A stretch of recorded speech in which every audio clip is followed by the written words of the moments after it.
Ssaabaminisita Robinah Nabbanja bw'abadde atuuka mu ggwanga ly'obwakabaka bwa Tonga erisangibwa ku kizinga ekiri ku ssamayanja wa Pacific ayaniriziddwa omubaka wa Uganda ow'eggwanga lya Australia era nga yatwala eggwanga lino erya Tonga Dorothy Huha.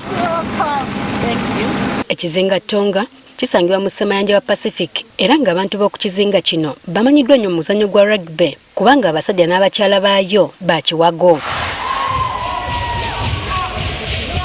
Kiteeberezebwa nti eggwanga lino lirimu abantu ng'emitwalo 10 gyokka. Ssaabaminisita Nabbanja ayaniriziddwa ku kyeggulo ekitegekeddwa obwakabaka bwa Tonga era ng'omukolo guno gwetabiddwako omulangira w'obwakabaka buno.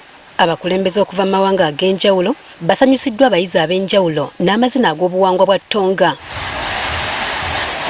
Wano olw'omukago gwaffe ogw'amatwale gonna agaaliko aga Bungereza era bayita president n'agamba tuli wano minisita wa Tonga baddeko ne prime minister w'e Tonga ate ne king w'e Tonga ne mukyala Yuha.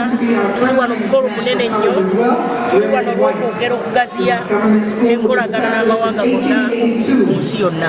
Ssaabawandiisi wa United Nations Antonio Guterres naye ensisinkano eno agyetabyemu.